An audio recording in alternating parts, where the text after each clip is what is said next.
Tatiana e a Érica. Iniciada. Falta Tatiana e Érica.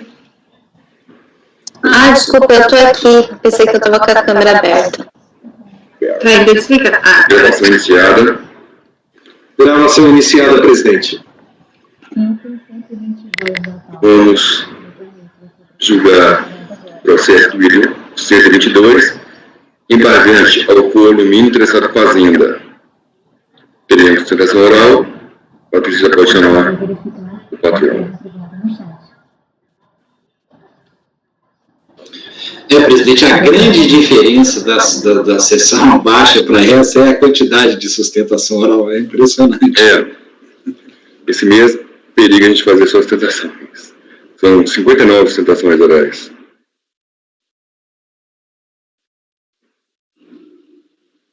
Doutor Nicolas, boa tarde. Boa tarde, presidente. Consegue nos ouvir? Sim, eu ouço muito bem. Então, a votação agora é do processo do item 122, embargante ao condomínio interessado em fazenda. De minha relatoria, vamos ao relatório. Trata-se de embargos de declaração e embargos inominados, oposto pelo ciclo passivo, contra a decisão tomada no acordo 9303008575. Recebeu a seguinte emenda. Eu transcrevo a emenda. Em apertada síntese, embargante aponta vício de contradição/omissão ante a falta de apreciação pelo colegiado da matéria atinente às aquisições de equipamentos individuais, equipamentos de proteção individuais, admitido em sede de agravo, mas considerada prejudicada na decisão embargada, sem, contudo, que os fundamentos que levaram a turma a esse entendimento tenham sido expostos no voto. No exame de admissibilidade dos aclaratórios, a presidente da Câmara Superior explica que, ainda no relatório do acórdão, há registro que a divergência relativa ao crédito sob exame, em juízo de agravo, foi admitida por um único paradigma. Em seguida, aparentemente em assento de cunho decisório, especifica o aresto recorrido e aduz que o julgamento restaria prejudicado, porém, sem expor a razão de tal interferência como segue. Aspas. Contra aquele despacho, contribuinte interpôs agravo, visando o acolhimento integral do seu recurso especial. Analisado o agravo, esse foi acolhido, em parte, pela presidente da Câmara Superior de Recursos Fiscais, que deu seguimento parcial ao recurso com relação às seguintes matérias. 1. Tomada de crédito sobre gastos com material de embalagem. 2. Tomada de crédito sobre os gastos com aquisição de equipamentos de proteção individual, mas só em relação ao acórdão 3302003155. E 3. Tomada de crédito sobre fretes incorridos pelo recorrente para o transporte de produtos acabados em seus estabelecimentos. O acórdão recorrido, objeto de recurso especial em discussão, é o 3301002269, de 26 de 3 de 2014. Assim, o julgamento da matéria referente ao item 2, retro, ficou prejudicado e não será enfrentada dessa forma recursal. Os portugueses. Em que pese a ausência de impositividade do despachos de agravo, eis que, sujeito ao escrutínio da turma julgadora, em juízo de delibação, não se vislumbra o motivo para o prejuízo da apreciação da matéria, uma vez que preenche os requisitos de admissibilidade, normalmente dissídio interpretativo entre turmas ou mais distintas, que é o acórdão 3302-003 paradigma, versus o acórdão recorrido, o que demanda manifestação clara sobre as razões desse ponto. E mais que, para além da situação, observa-se que, ao longo do voto condutor, não há menção ao direito ao crédito pelos dispêndios do EPI. Mas eu escuto citação aí. Muito provavelmente na linha de não conhecimento. Todavia, em sua conclusão, há expresso reconhecimento do direito pleiteado e verbis. Aí tem o decision que vai ser retificado. Em fase do exposto, dou provimento ao recurso especial da Fazenda Nacional para conhecer a incidência dos juros moratórios sobre a multa de ofício. E também dou provimento ao recurso especial do contribuinte para reconhecer os direitos de ele aproveitar os créditos sobre 1. Despesas incorridas com aluguéis de caminhões, automóveis, caminhonetas utilizados nas atividades da empresa. 2. Os gastos com material de embalagem. E 3. Os fretes incorridos com o transporte de produtos acabados em estabelecimentos. E 4, vou destacar aqui, tomada de crédito sobre gastos com aquisições de equipamentos de proteção individual. O dispositivo do ARES, por sua vez, averba o conhecimento e o provimento do recurso especial do contribuinte nesses termos. Acorda os membros do colegiado, por unanimidade de votos, em conhecer do recurso especial da Fazenda Nacional e no mérito dar provimento. Acordam ainda, por unanimidade de votos, em conhecer do recurso especial do contribuinte e no mérito, por maioria de votos, em dar provimento. Vencidos conselheiros Andrada, Luiz Eduardo e Jorge, que lhe deram provimento parcial. Outro assim que, respeitante aos embargos nominados, onde o recorrente indica a inconsistência do período de apuração, constante do cabeçalho da emenda, o que concerne a COFINS. Confirma-se a ocorrência do lapso. O interregno temporal informado é 31/1/2007 a 31/3/2008, quando o correto seria 31/7/2007 a 31/12/2007. Também merecendo ajuste. Com base em tais fundamentos, os embargos declaratórios e os embargos nominados foram admitidos, conforme despacho de admissibilidade das folhas 15.286 seguintes. É o relatório. O doutor Nicolas tem até 15 minutos para fazer a sustentação oral. Obrigado, presidente. Conselheiros, boa tarde. Presidente, eu vou pedir licença só para projetar aqui uma apresentação, acho que fica mais fácil para acompanhar. Se vocês puderem me informar. Perfeito. Está ótimo. Então, só recapitulando a questão, como já consta no relatório que foi lido há pouco, sobre algumas questões, em razão do provimento parcial do recurso voluntário, foi interposto o recurso especial pelo contribuinte, hora embargante, e o despacho de admissibilidade desse recurso lhe deu seguimento parcial apenas em relação à divergência quanto ao direito à tomada de crédito das contribuições sobre aluguéis de caminhões, automóveis e caminhonetas. Em face desse despacho, foi interposto agravo, e a análise deste agravo ensejou o segmento parcial do recurso especial relativamente às matérias 1. Direito à tomada de crédito das contribuições sobre os gastos com material de embalagem, sobre os gastos com aquisição de equipamentos de proteção individual, e o terceiro, sobre os fretes incorridos pela empresa para o transporte de produtos acabados entre os seus estabelecimentos. Portanto, o recurso especial do contribuinte, os temas que seriam tratados por esse colegiado, que foram tratados, podem ser divididos aqui em 4 itens, né? O direito a aproveitamento de crédito sobre aluguéis de caminhões, automóveis, caminhonetas. 2, gastos com material de embalagem. 3, gastos com aquisições de equipamento de proteção individual. 4, fretes incorridos pela embargante para o transporte de produtos acabados entre os seus estabelecimentos.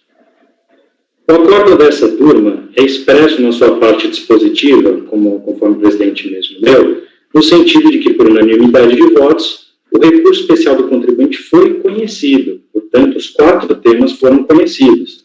E, no mérito, por maioria de votos, lhe foi dado provimento, vencidos alguns dos conselheiros, que inclusive estão aqui presentes.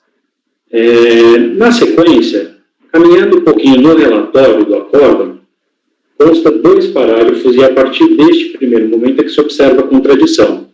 O relatório consta que, contra aquele despacho de admissibilidade do recurso especial, o contribuinte interpôs agravo visando acolhimento integral do seu recurso.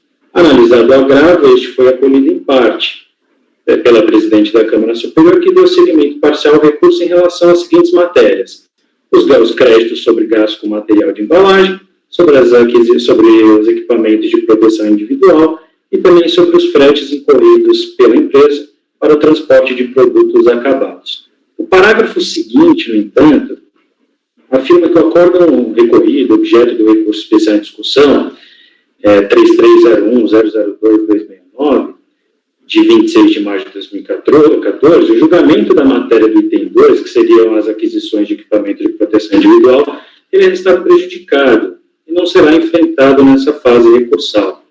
Curiosamente, existe essa observação no próprio relatório, quando no parágrafo imediatamente anterior, o próprio relatório afirma que essa questão foi admitida em sede de agravo. E aqui merece uma observação em relação ao despacho de admissibilidade dos embargos de declaração, emitido pela presidente da Câmara Superior, no sentido de que, em que pese a ausência da impositividade do despacho de agravo, eis que sujeita ao escrutínio da turma, em juízo de derivação, não se vislumbra o motivo para o prejuízo da apreciação da matéria, uma vez que preenche os requisitos de admissibilidade, mormente o dissídio interpretativo entre turmas julgadoras distintas, né, o que demandaria manifestação clara sobre esse ponto. Então, esse é o primeiro vício apontado em sede de embargo de declaração. Na sequência, caminhando já para o voto e a parte conclusiva do acórdão, consta que a posição da turma foi no sentido de aplicar o repetitivo do STJ sobre a questão, de modo a dar provimento ao recurso especial do contribuinte para reconhecer o seu direito de aproveitar crédito sobre 1. Despesas incorridas com aluguéis de caminhões, automóveis, caminhonetas utilizados nas atividades da empresa. 2. Os gastos com material de embalagem. E 3. Os fretes incorridos com o transporte de produtos acabados entre os seus estabelecimentos. Não há qualquer menção aqui aos gastos com aquisição de EPI. No entanto, no parágrafo exatamente subsequente, superada a questão do provimento ao recurso da Fazenda Nacional, o trecho conclusivo expressa no sentido de que foi dado provimento ao recurso especial do contribuinte para reconhecer o direito de ele aproveitar crédito sobre os 3 itens mencionados no parágrafo anterior, mas também no item 4, tomada de crédito sobre os gastos com aquisições de equipamentos de proteção individual. E nesse ponto merece mais uma vez aqui a referência ao despacho de admissibilidade dos embargos, no sentido de que observa-se que ao longo do voto condutor não há menção ao direito de crédito pelos dispêndios com IPI, muito provavelmente na linha do não conhecimento, todavia, em sua conclusão, há expresso o reconhecimento do crédito pleiteado. Aqui, senhores, eu rememoro a parte dispositiva do acórdão. A parte dispositiva do acórdão foi no sentido de que o conhecimento e o provimento foram integrais. Então, as 4 matérias foram conhecidas e, consequentemente, sobre as 4 matérias foi dado provimento por decisão dessa turma. E até para rememorar, senhores, até a aquisição de EPI é um tema que ficou sacramentado pela STJ, fundamento utilizado pelo acórdão, é tema que consta no parecer normativo COSIT 5 de 2018, existem diversos julgados dessa mesma turma, acolhendo e reconhecendo o direito de crédito sobre os equipamentos de proteção individual. Portanto, é imperioso que esse vício seja corrigido, de modo que conste expressamente o reconhecimento de crédito sobre tais dispêndios, evitando, inclusive, contratempos por ocasião da liquidação do acórdão. Além dessa questão, também existe um erro material na própria emenda, como o presidente sinalizou, relacionado ao período de apuração indicado no trecho da emenda para COFINS, né? O correto seria maio de 2007 até dezembro de 2007, no entanto, consta especialmente no trecho da COFINS, janeiro de 2007 a março de 2008. Presidente, são essas as considerações. O embargante requer o conhecimento e o acolhimento dos embargos, de modo que a questão seja devidamente solucionada, confirmando que essa turma deu provimento ao recurso integralmente sobre todas as matérias que foram de fato conhecidas. São essas considerações, presidente. Obrigado, doutor. Vamos ao voto. Preambularmente, relevo destacar que concordo totalmente com os juízos de admissibilidade dos embargos de declaração e desembargos aqui nominados. Com efeito, é flagrante o vício de omissão acerca dos fundamentos que derem seja a não apreciação da matéria admitida sob o título tomada de crédito sobre os gastos com aquisições de equipamentos de proteção individual, assim como em relação ao direito do crédito em si. Da mesma forma, ao final, o acórdão termina também correndo em vício de contradição, ao reconhecer expressamente o direito aos créditos sem que, contudo, se tenha dado prosseguimento à matéria. Isto posto, passa as considerações que, segundo entendo, devem integrar o acórdão embargado, sanando assim os vícios apontados. Em relação à tomada de créditos sobre os gastos com aquisições de equipamentos de proteção individual, creio que o visto apontado se resolve pela exposição das razões pelas quais, aparentemente, a matéria não foi conhecida. De fato, como a seguir ficará claro, efetivamente, não havia razão para discussão nessa substância especial do direito à apropriação de créditos dessa natureza, uma vez que trata-se de direitos já reconhecidos na instância quo. Se não, vejamos. Em instância quo. Depende do voto vencido do acórdão recorrido que o relator do processo orientava pela conversão do julgamento de diligência. e, se vencido, pela declaração de nulidade do auto de infração. Nenhum nem outro prosperaram. O voto vencedor considerou desnecessária a realização da diligência e afastou a nulidade do auto de infração. Decidiu que, em face do exposto, agora eu vou ver o acórdão de primeira instância, segunda instância, em face do exposto, do provimento parcial ao recurso voluntário, mantendo a glosa dos valores de crédito PIS e COFINS apurados sobre os valores dos custos e despesas discriminados nesse voto vencedor. Item 2A, subitens A, B, C, D e D. Restabelecendo os valores dos créditos glosados sobre os demais custos e despesas apurados pela recorrente, cabendo à autoridade administrativa competente retificar os lançamentos, nos termos dessa decisão, exigindo as parcelas mensais retificadas, acrescidas na multa de ofício e juros de mora taxa Selic. Aqui é uma vírgula, tá? Vírgula. Sendo que os juros de mora sobre a multa de ofício somente são cabíveis depois de decorrido 30 dias da decisão administrativa definitiva, sem que o contribuinte tenha liquidado os créditos tributários mantidos. Os pagamentos efetuados por conta dos créditos tributários deverão ser aproveitados nas suas liquidações, fazendo-se a imputação dos valores recolhidos. Da leitura do inteiro teor do item 2, A, subíndices A, B, C e D, depreende-se que não há qualquer menção aos gastos com aquisições de equipamentos de proteção individual. Significa dizer que foram restabelecidos os créditos decorrentes desses gastos. Portanto, está-se diante de um caso de perda de objeto. Não é possível reclamar perante essa instância especial direito que já foi reconhecido ao contribuinte na instância recorrida. O dispositivo do voto condutor da decisão embargada e do acórdão embargado deve passar a ter a seguinte redação. Em face do exposto, dou provimento a recurso especial da Fazenda Nacional para reconhecer a incidência de juros moratórios sobre a multa de ofício e também dou provimento ao recurso especial do contribuinte para reconhecer o direito dele aproveitar os créditos sobre 1. Despesas incorridas com aluguéis de caminhões, automóveis, caminhonetas utilizados na atividade da empresa. 2. Gastos com material de embalagem. 3. Os fretes incorridos com o transporte de produtos acabados em seus estabelecimentos. Acordo os membros do colegiado, por unanimidade de votos, em conhecer o recurso especial da Fazenda e, no mérito, em dar provimento. Acordam ainda, por unanimidade de votos, em conhecer parcialmente o recurso especial do contribuinte e, no mérito, por maioria de votos, em dar provimento. Vencidos os conselheiros Andrada, Luiz Eduardo e Jorge, que lhe deram provimento parcial. Finalmente, em relação aos embargos nominados, basta que seja retificado o período de apuração. Aí eu coloco aí o período de apuração já retificado, que é 31 de 5 de 2007 a 31 de 2 de 2007.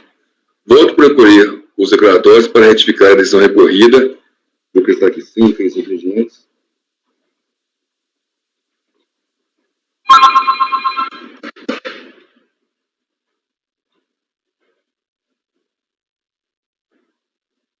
Infringentes. Então, voto por acolher os declaratórios para retificar a decisão recorrida sem efeitos infringentes, conforme acima. Doutor Luiz Eduardo. Presidente, eu só sugiro, no fechamento, concordo plenamente com o seu voto, que seria para suprir a omissão sem efeitos infringentes e corrigir o lapso manifesto quanto ao período de apuração para 31 de 5 de 2007 a 31 de 12 de 2007. Que aí ficam os dois pontos claros no finalmente para poder sair na ata direitinho. Para suprir o quê? Suprir a omissão sem efeitos infringentes. E corrigir o lapso. Perdão. Omissão barra contradição, são os dois. Vivo, sem efeitos infringentes. E corrigir o lapso manifesto quanto ao período de apuração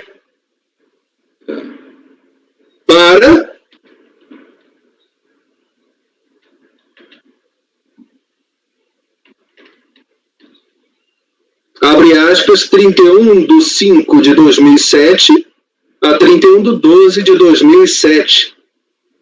E parece que eram esses os dois pontos. Quanto ao período de apuração.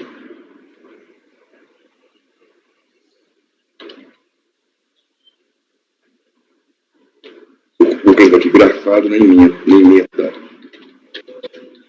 Fica mais claro ainda, vai ter que na emenda, não em algum lugar do texto. Viu? Conforme assim. Então, voto por acolhidas declaratórias para retificar a decisão recorrida, para suprir a omissão / contradição, sem efeitos infringentes, e corrigir o lapso manifesto quanto ao período de apuração grafado na ementa, conforme acima. Isso. Acompanho em totum, presidente. Doutora Tatiana, Com o relator. doutor Rodrigo, Com o relator. doutor Valcir, Com o relator. doutor Jorge, Com o relator.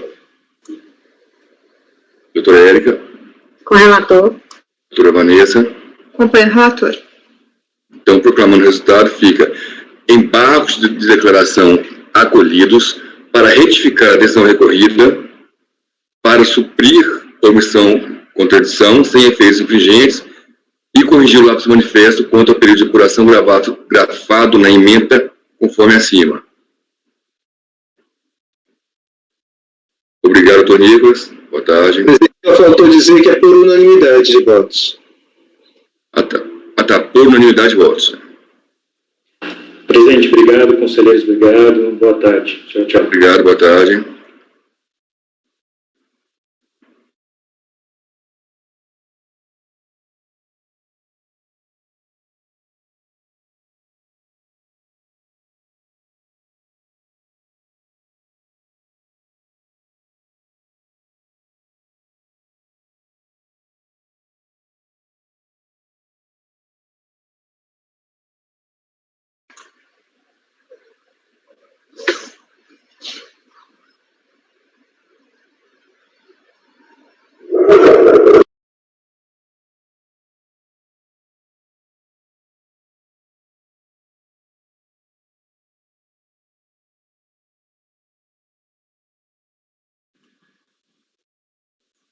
Presidente, o senhor está sem som.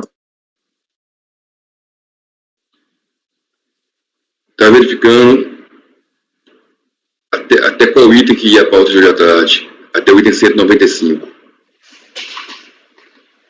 Tem vários retirados de pauta, né, presidente? Vão ter vários retirados de pauta, inclusive várias tentações também retiradas de pauta.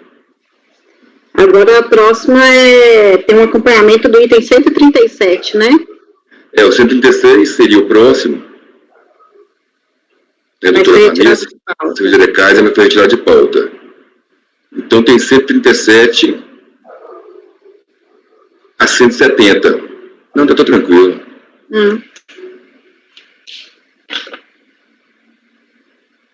137 a 170. Doutora Tatiana.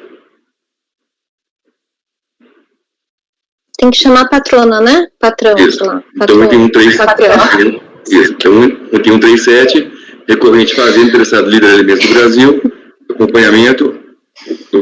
Patrícia, pode chamar a patrona. Faria a convocação, presidente. Doutora Camila, novamente.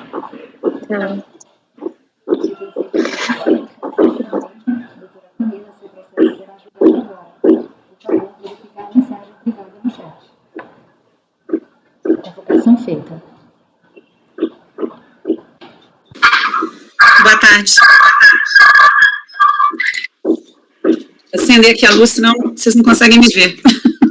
Boa tarde, doutora Camila. Boa tarde. Vai ter sustentação oral? Não. Só acompanhamento, doutora Tatiana. Acompanhamento. Presidente, posso começar? Planilha, pode, com a palavra relatora. Deixa eu fazer o programa de novo aqui. A doutora Camila não estava presente. Item 137 da pauta. Recorrente, Fazenda Nacional, Interessado, Líder Alimentos. Teremos acompanhamento com a palavra a relatora, doutora Tatiana. Certo. É um recurso especial da Fazenda, né, contra acórdão 3201004325, que por unanimidade de votos, depoimento parcial ao recurso voluntário para reverter as glosas de crédito decorrente de gastos realizados com frete, transferência, materiais de limpeza, embalagem para transporte, arrendamento de bens e veículos utilizados nas atividades da empresa, né. Então, a Fazenda, ela se insurge em relação aos créditos de fretes entre estabelecimentos, materiais de limpeza, desinfecção, higienização e embalagens utilizadas para transporte interno de produtos fabricados ou para embalagem de proteção.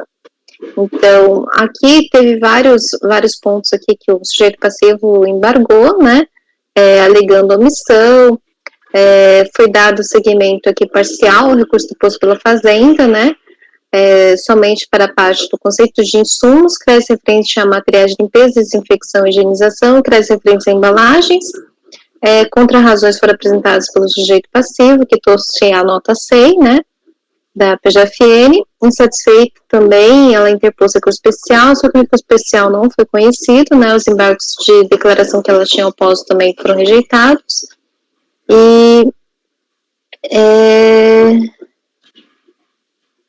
aqui, foi apresentado no ofício, eu decidi colocar aqui também, tá? O sujeito passivo para ratificar os termos de recurso especial, reiterando todos os fundamentos, para que seja reconhecida a inexistência também da concomitância entre o mandado de segurança tal e o processo administrativo, determinando o pronunciamento acerca do direito ao ressarcimento do crédito básico oriundo da aquisição de leite cru, bem como direito à compensação dos créditos apurados nos termos da Lei 10.925. Então, foi negado seguimento ao recurso especial interposto pelo sujeito passivo, agravo foi interposto, só que foi também negado, e em petição a contribuinte manifesta seu interesse em desistir do agravo interposto, mas já tinha sido analisado, né, e ao relatório. Pode direto ao voto. Tá, eu estou, só para vocês saberem, eu estou desconsiderando o ofício enviado pelo sujeito passivo, tá, isso eu estou considerando aqui nesse meu acordo, o recurso especial da Fazenda. Então, a Fazenda, em relação à Fazenda, eu estou conhecendo o recurso da Fazenda porque ela traz efetivamente a divergência em relação ao conceito de insumos, então já é entendimento já da nossa turma, né? Então, eu vou aqui direto para a parte final que está na página, só um minutinho, isso, perfeito, na página 20, tá? Então, em relação ao conceito de insumos, que a Fazenda traz divergência, eu estou negando provimento, porque realmente a gente adota o decidido em sede repetitiva, que é o RESP, né, e não o conceito das INs. Quanto aos créditos referentes a materiais de limpeza, desinfecção e higienização, eu entendo que não existe razão a Fazenda Nacional, que concordo com o acordo recorrido, que traz o seguinte, que é evidente que sendo a recorrente fabricante de produtos laticínios, submete-se a rigoroso controle de higienização e limpeza durante todo o seu processo produtivo, então assim que faria jus, né, ao crédito, e por se tratar de empresa de laticínios, é se considerar como essencial e pertinente a atividade do sujeito passivo que está em consonância com a nota 163 e para ser normativo também da Receita 5. Então, estou negando o provimento em relação a essa parte. Em relação ao último item, qual seja materiais de embalagens utilizados para o transporte interno de produtos fabricados ou embalagens para proteção, recordo que essa turma já possui entendimento firmado pelo reconhecimento de créditos das contribuições não cumulativas, aí eu recordo o acordo 9303011184, né, embalagem no transporte de produtos, e aí por isso que eu estou negando o provimento ao recurso especial da Fazenda.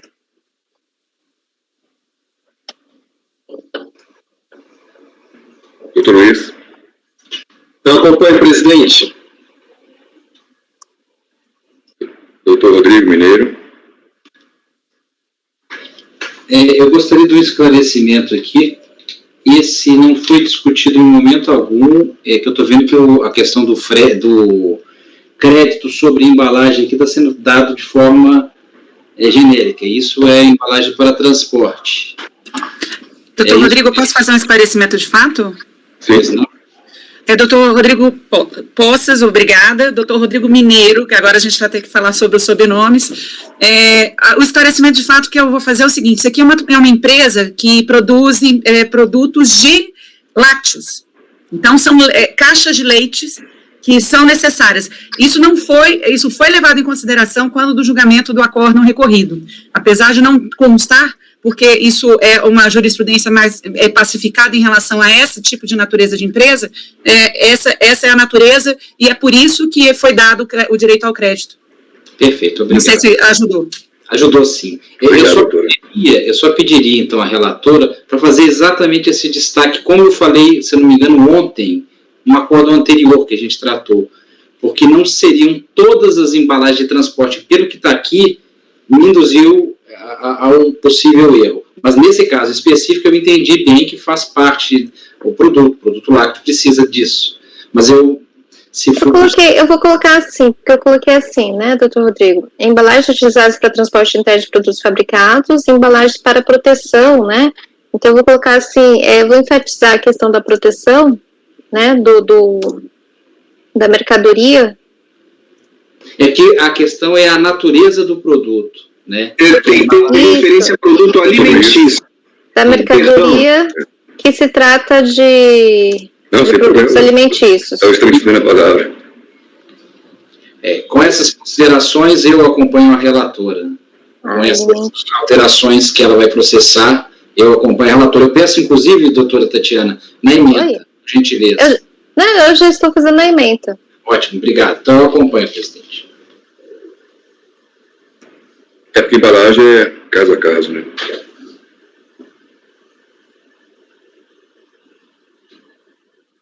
Doutor Alfir? Com a relatora. Doutor Jorge? Com a relatora, presidente. Doutora Érica? Com a relatora. Doutora Vanessa? Também acompanha a relatora.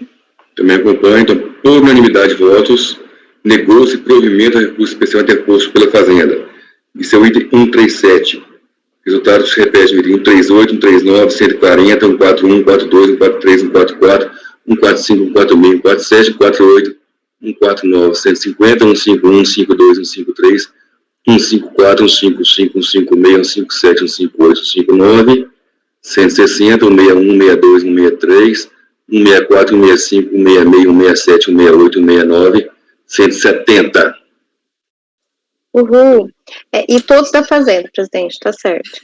Bom, obrigado por Olha, muito obrigada, viu? Até amanhã de manhã com vocês aí. Obrigada. E aí encerramos a sessão oral. Mais cedo do que eu esperava. Tem vídeo, não tem, presidente? Do 107. Isso, tem um vídeo. Tem vídeo. É o primeiro da tarde. Primeiro da tarde. Vamos fazer o vídeo do item 32 e depois o vídeo do item 107. Qual o primeiro, presidente? 32? Item 32. São dois que ficaram para trás aqui na lista de preferências. O 32 é de ontem, da parte da manhã. Isso. 32, quem que é? Doutora Vanessa. Se é de ontem, tem que parar a gravação e continuar de novo ou não? Acho que não precisa. Quer fazer o 107, que é de hoje, presidente? É interessante fazer isso. A gente abre um vídeo só para aqui. Então, item 106, doutora Vanessa. Já vou colocar na parte. Questões logísticas, melhor de fazer assim. Então, a gente fica perdido aqui no meio e ninguém acha. Item 107, recorrente Fazenda, interessado, Urion Carbide Química. Então, doutora Vanessa, pode fazer a leitura do relatório.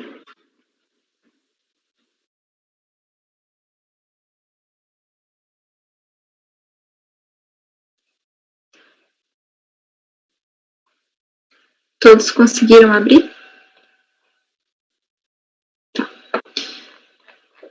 Então, com a palavra, doutora Vanessa, item 107.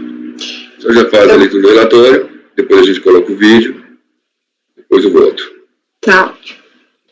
Deixa eu passar para cá, que aí fica mais fácil. Então, aqui trata-se de um recurso especial de divergência interposto pelo... só um minutinho. Pela Fazenda Nacional, desculpa. Pelo contribuinte Fazenda Nacional. Pela Fazenda Nacional, com fulcro no artigo 67 do anexo 2 do RICARF, buscando a reforma do Acórdão 3301006599, de agosto de 2019, que deu provimento ao recurso voluntário. Então, aqui eu transcrevo a emenda. A discussão, basicamente, aqui do processo são os requisitos do drawback suspensão. Não resignada com o acórdão, a Fazenda Nacional interpõe recurso especial, alegando divergência com relação à possibilidade de importações e exportações para de implemento do regime de drawback serem realizadas por estabelecimento diverso daquele indicado no ato concessório, quando pertencente à empresa. Para comprovar o dissenso, trouxe como paradigma o Acórdão 005.991, acrescenta em suas razões que somente com o advento da portaria CSEX número 11 de 2004 é que se passou a admitir na modalidade de suspensão que tanto a importação como a exportação, ao amparo de um único ato concessório, pudesse ser realizada pelos demais estabelecimentos da empresa, além da beneficiária do regime. Então, foi dado seguimento ao recurso especial da Fazenda, nos termos do despacho de admissibilidade de 24 de abril de 2020. O contribuinte apresentou contrarrazões, postulando preliminarmente a inadmissibilidade do recurso da Fazenda e, no mérito, a negativa de provimento. É o relatório. Doutor Luiz, você pode colocar o vídeo? Agora. Se puder, eu consigo aqui também, que eu trabalho com 2 computadores diferentes, eu teria que abrir os 2.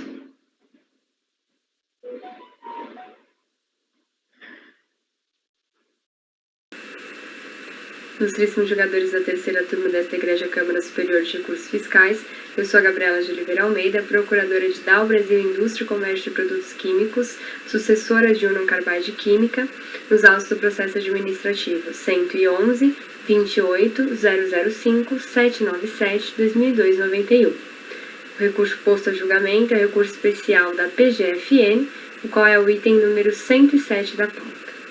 Antes de entrar nos detalhes do recurso especial propriamente dito, vou apenas relembrar alguns detalhes da autuação. Trata-se de auto de infração, lavrado presença de imposto de importação e IPI, em razão de uma indevida glosa dos registros de exportação apresentados pela recorrida para comprovação do regime aduaneiro de drawback na modalidade suspensão, referente ao ato concessório 00-1897 0001-510 de 6 de junho de 97. Como fundamento para a autuação, a autoridade fiscal apenas evidenciou que as importações e as exportações foram realizadas por um estabelecimento filial daquele indicado no citado ato concessório, o que teoricamente e supostamente descaracterizaria de forma indevida o regime da recorrida por uma infração ao item 8.4 do comunicado DSEX 21 de 97.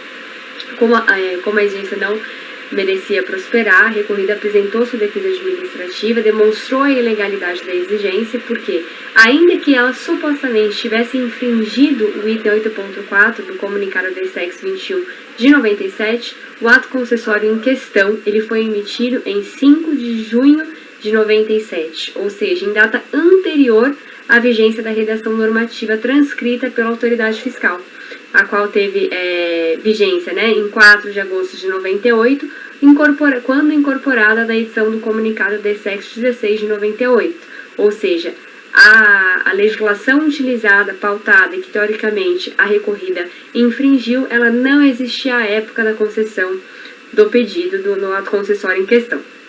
Com isso, além de mostrar essas questões preliminares, a recorrida também evidenciou que o regime de drawback ele é concedido à pessoa jurídica na sua universalidade, e não um determinado estabelecimento desta. É um compromisso global assumido pelo contribuinte, porque ele é concedido em função do ato de exportar. Pouco importa, e também a legislação não menciona se estabelecimento ou empresa. Em primeira instância, a manifestação de conformidade ela foi julgada improcedente, só que em sede de recurso voluntário, houve o julgamento totalmente favorável, totalmente procedente, de forma unânime pelo egrégio CARF, no qual confirmou a ilegalidade da autuação, porque ele foi reconhecido como correto o compromisso de exportar e que foi destacado que o único ponto controvertido seria a inaceitabilidade da exportação e importação por filial. Não houve nenhum questionamento quanto a qualquer outro, quanto o ato de exportar, se todos os requisitos foram cumpridos. Apenas e tão somente essa divergência quanto à inaceitabilidade de importação e exportação por filial e não pela matriz. Então, com esse julgamento totalmente favorável ao contribuinte, em que pese tenha sido um julgamento recheado de decisões semelhantes e fundamentado juridicamente, a recorrente interpôs o presente recurso especial, em que ela alegou uma inexistência, divergência de entendimentos, porque supostamente as exportações para a comprovação do drawback, elas precisam ser realizadas por estabelecimentos de pessoa jurídica matriz previamente habilitada em órgão competente, o que realmente não merece prosperar. Antes de entrar no mérito, em contra as razões, a recorrida deixou bem claro que o recurso ele tenta demonstrar uma divergência de legislação com um acordo ao paradigma fundamentado em dispositivo legal vigente em data posterior à emissão do ato concessório em caso, que foi assim como já havia relatado, que o ato concessório é de 5 de junho de 97.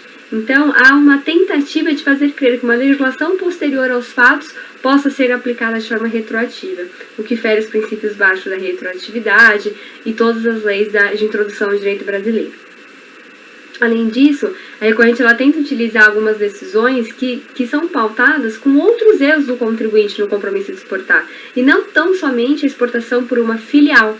E isso não há, nesse caso, não há nenhum outro erro. A autoridade fiscal ela é clara em dizer que sim, a autoridade fiscal e o acórdão, houve sim, de fato, o correto compromisso de exportar e apenas há uma divergência entre aceitar isso por uma filial ou não. Então, não houve nem a comprovação analítica de que essas decisões se enquadrariam ou seriam semelhantes ao caso concreto.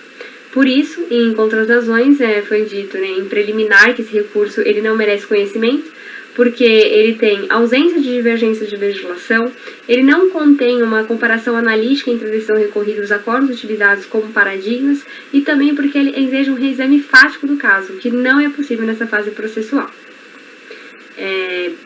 O reexame fático, ele vem do fato de que nas decisões são fatos diferentes, existem outros erros no ato de exportar, que então não condiz com essa lógica, com a lógica jurídica e com a boa-fé processual do recurso especial.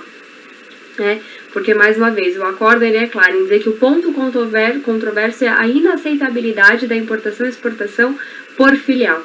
E não há qualquer incompreensão no tocante ao valor aduaneiro, montante declarado, classificação de mercadoria ou qualquer outro requisito do regime de drawback.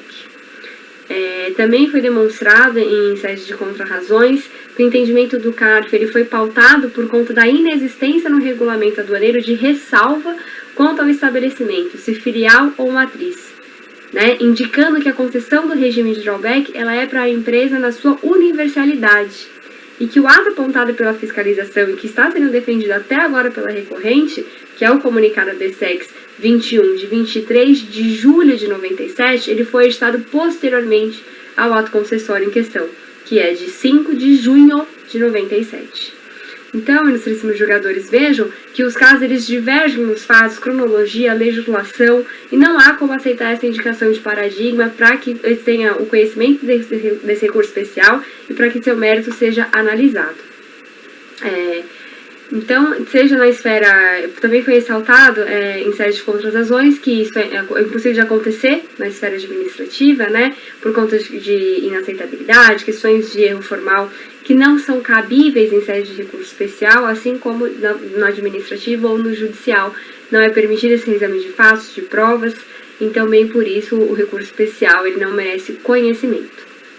E, ademais, ainda que viesse a ser conhecido, é fato incontroverso que a discussão ela só se refere a essa inaceitabilidade de importação e exportação por filial, daquela que é constante no ato concessório para a fruição do regime de drawback.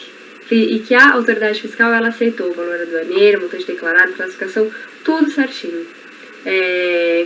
Como foi visto também e apresentado pela recorrida, o artigo 317 do decreto 91.030 de 85, que era vigente à época dos fatos, ele estabelecia que a empresa beneficiária deveria requerer a aplicação do drawback mediante assinatura de termo de responsabilidade, o que aconteceu no caso concreto, gerando o ato concessório de 5 de junho de 97, e no qual a recorrida se comprometeu a realizar a exportação nas condições previstas nos seus itens 19 a 29, e que, por sua vez, não estipularam qualquer tipo de condição para que as exportações ocorressem através desse ou daquele estabelecimento, mas tão somente foi determinada a realização de exportação num determinado prazo à empresa, na universalidade.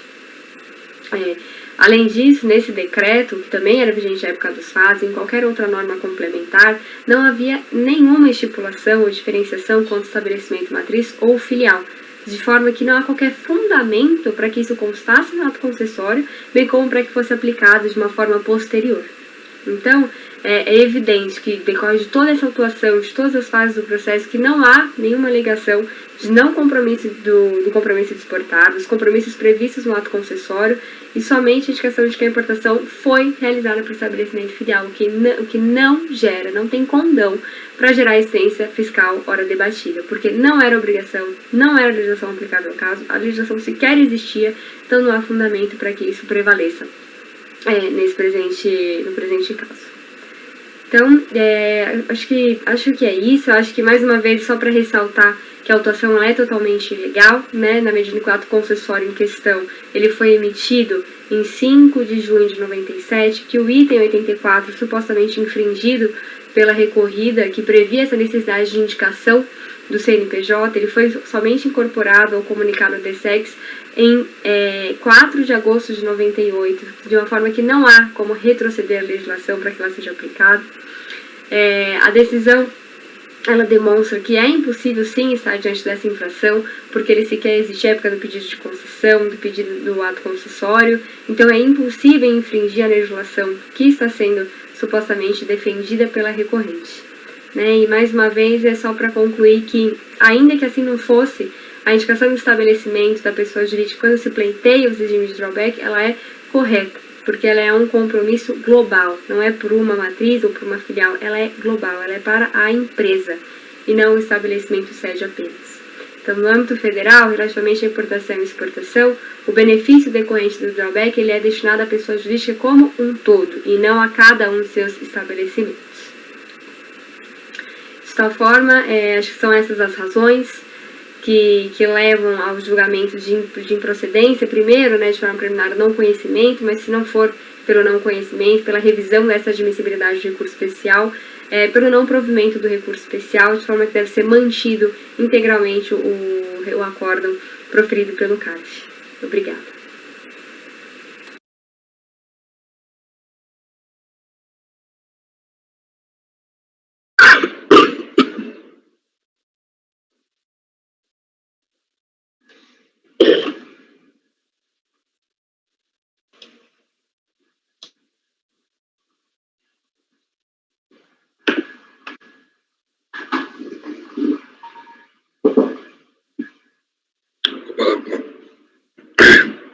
Posso falar?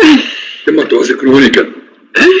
Ok, eu vou ler o voto, então, presidente, ok? Vanessa, com voto. Olha o Covid. Deus do livre. Show Covid. Já foi embora. Então, admissibilidade. O especial deposto pela Fazenda é tempestivo, restando analisar seu atendimento aos demais pressupostos de admissibilidade. Em sede de contrarrazões, o contribuinte postula o não conhecimento do recurso da Fazenda, pois a legislação indicada pela recorrente, como aplicada de forma divergente, é posterior às fases geradoras desse processo, sendo inaplicável ao caso. Além disso, o recorrido sustenta a ausência de demonstração analítica da suposta divergência, requisito que não seria suprido pela indicação de ementas do acórdão paradigma sem qualquer apontamento dos fatos controversos. Outra razão que, no entender do contribuinte, enseja a inadmissibilidade do recurso especial da Fazenda é a indicação de acórdão paradigma, de número 9303005991, com fatos diversos ora analisados, somado ao fato de estar embasado em legislação posterior àquela discutida nos autos.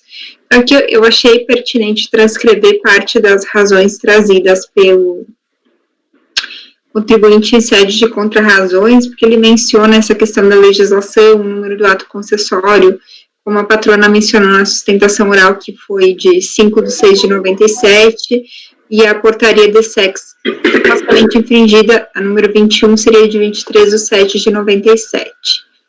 Então, aqui eu só vou chamar atenção para o quadro comparativo do acórdão paradigma, né, que com a própria fiscalização esclarece, no paradigma foram glosadas apenas as exportações realizadas quando já estava em vigor a portaria CSEX número 4/97 e o comunicado DSEX número 21/97, determinando a inclusão no formulário de pedido de drawback do CGC de todos os estabelecimentos da pessoa jurídica que fossem realizar operações de importação ou de exportação ao amparo de um único ato concessório. E no acórdão recorrido, então, a acusação, como mencionado pelo colegiado, consignaram, entendo que a acusação fiscal não normal, visto que o incentivo fiscal de que trata o drawback é concedido à empresa e não de forma individualizada estabelecimento específico que a componha. Então, além da inexistência no regulamento aduaneiro de ressalva quanto ao estabelecimento, mas sim a concessão do regime para a empresa, tem-se que o ato apontado pela fiscalização, comunicado DSEX 21, foi editado posteriormente ao ato concessório, né, dos presentes autos. Então, os casos divergem, né, nos fatos, na cronologia e na legislação aplicada, de maneira que não há como aceitar a indicação do paradigma.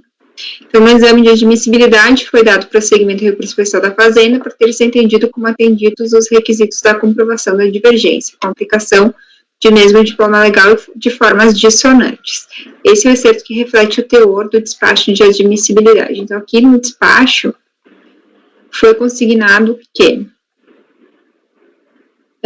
a decisão recorrida, como se percebe da ementa transcrita ao início, fixa o entendimento de que a realização de importações ou exportações por estabelecimento diverso daquele identificado no ato concessório, quando pertencente à mesma empresa beneficiária, não enseja o descumprimento de drawback, que não implica a ausência de comprovação do compromisso de exportar.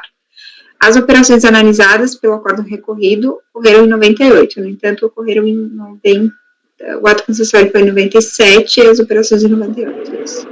O acórdão invocado como paradigma, por seu turno, restringe a comprovação do adimplemento do drawback aos estabelecimentos da empresa que figuram no ato concessório, operações de 95 a 98. Então, flagrante a identidade fática e cronológica e a dissidência jurisprudencial a ponto de não se necessitar aprofundar a discussão. O acórdão paradigma trata de revisão de acordo com teor semelhante ao aqui analisado, no qual a turma ordinária em julgamento havia concluído que o incentivo à exportação é concedido à pessoa jurídica como um todo, não importando o estabelecimento pelo qual se processa a exportação. Reentendimento que restou majoritariamente superado, restabelecendo-se o lançamento fiscal em relação às glosas decorrentes de exportações realizadas por estabelecimentos da pessoa jurídica não habilitados. Com a devida vênia no despacho de admissibilidade, entende-se assistir razão ao contribuinte pelo não conhecimento do recurso especial. A diferença relevante que se entende como inviabilizadora da análise da divergência.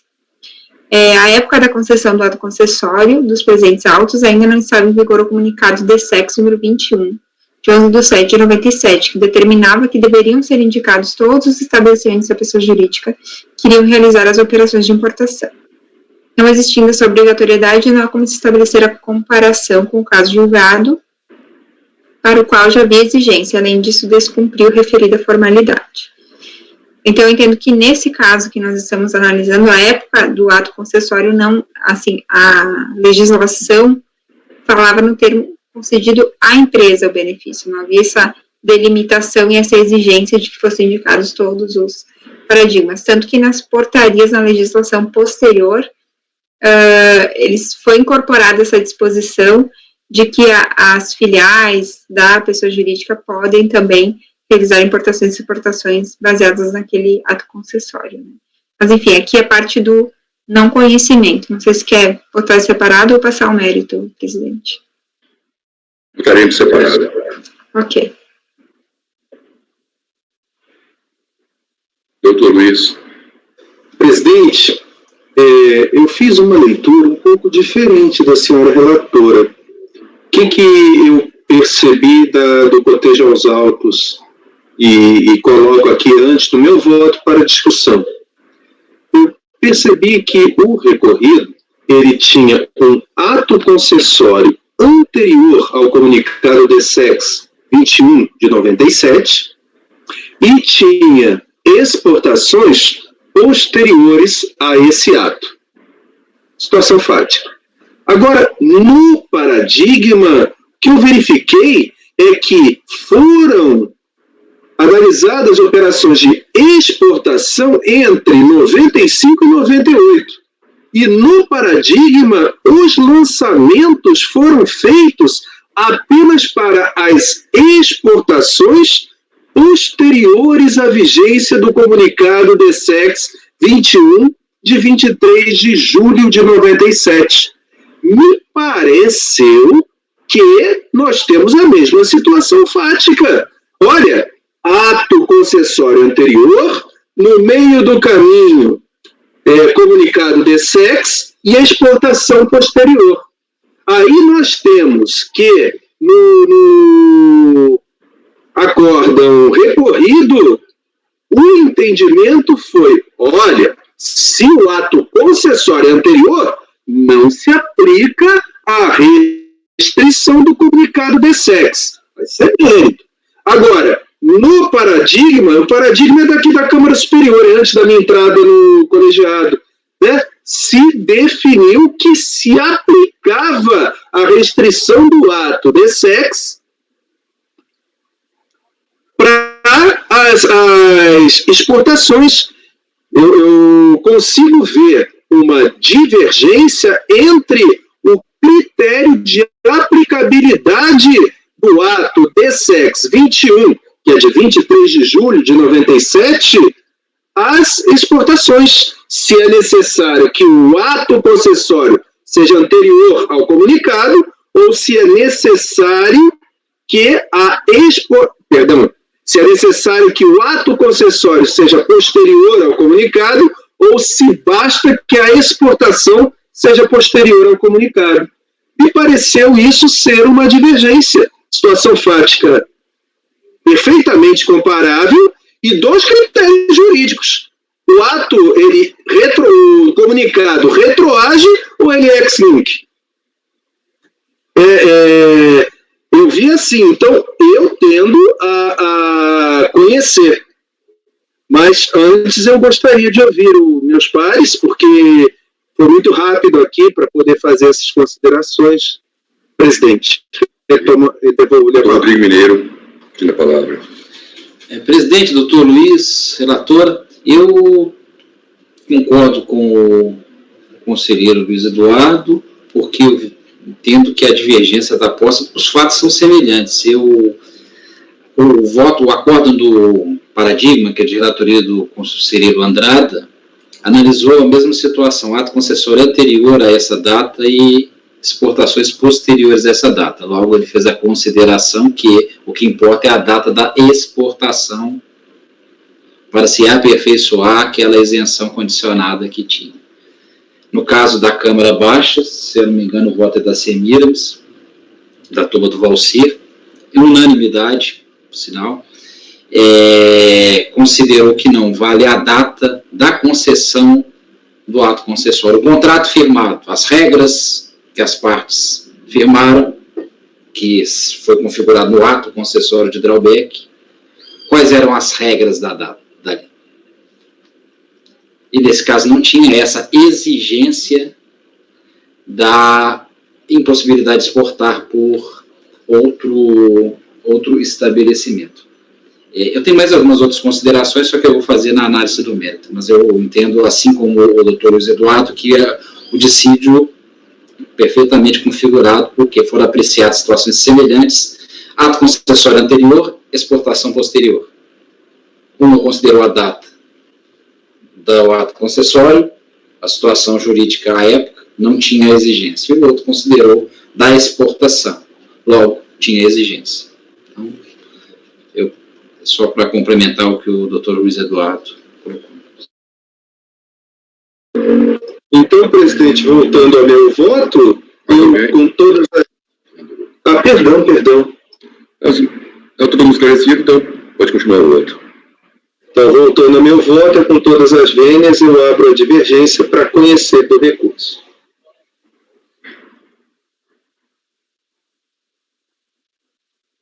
Doutora Tatiana. Doutora Vanessa, me ajuda, qual foi o seu entendimento? Me parece que, ouvindo as explicações do Dr. Luiz e do Dr. Rodrigo Mineiro, me parece que eles entenderam que onde há justamente a divergência, eu entendi que seria a diferença que impossibilitaria o conhecimento, né? Na minha leitura, no acórdão paradigma, eu tenho analisado exportações que já se sujeitavam a esse comunicado CSEX número 21 de 97, que exigia a indicação dos CNPJs de todas as empresas, digamos, vinculadas à pessoa jurídica. E, no caso do acórdão recorrido, em razão de o ato concessório ter data anterior a esse comunicado CSEX, ainda não havia essa exigência de indicação, certo. E o drawback seria concedido à empresa como um todo, não ao estabelecimento. Então, por isso que eu entendi que, nesse caso, seria o caso de não conhecimento, porque eu estou analisando períodos diferentes.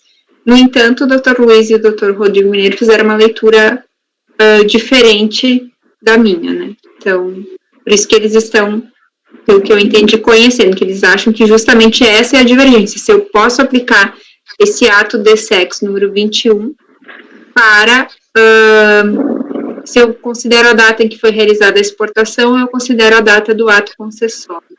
Aqui, até para mim, no mérito, depois a gente pode entrar nessa discussão, presidente, mas me parece que a discussão seria se seria exigível só as empresas que estavam no ato concessório realizarem as operações, ou se eu poderia abrir isso para filiais, enfim, outras pessoas jurídicas vinculadas à beneficiária.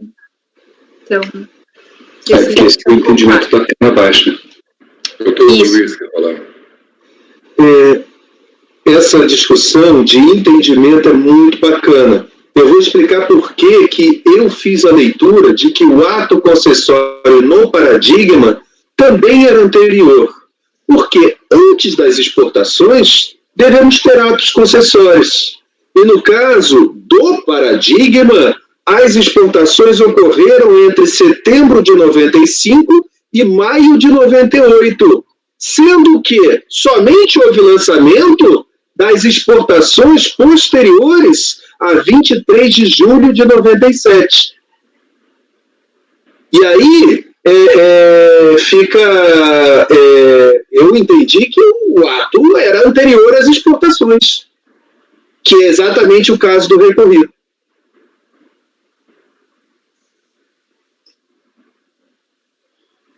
Doutora Tatiana, como vota?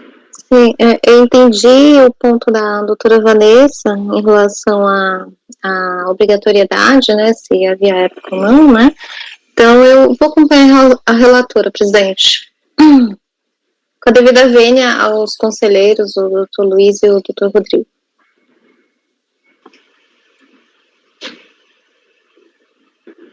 Doutor Rodrigo Mineiro. Eu vou acompanhar a divergência. Eu creio que até a conselheira da divergência, o ponto que a conselheira relatora vai entrar é mérito. Acho que isso é mais mérito do que conhecimento, né, no caso. Entendo a divergência está posta, as interpretações, os atos, a forma que analisou o requisito. Eu posso exportar filiais ou não? Eu aplico a lei da época do ato concessório, a lei não, né? Um ato normativo complementar, a época do ato concessório, da concessão ou da exportação. Então, tendo que estar configurado a divergência.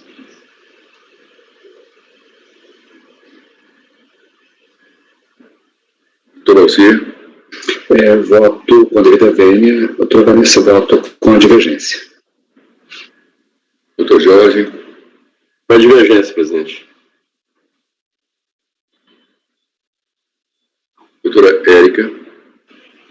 Vou acompanhar a relatora pelo meu conhecimento, que eu também entendo dessa questão do ato concessório, da data aqui, né, do ano.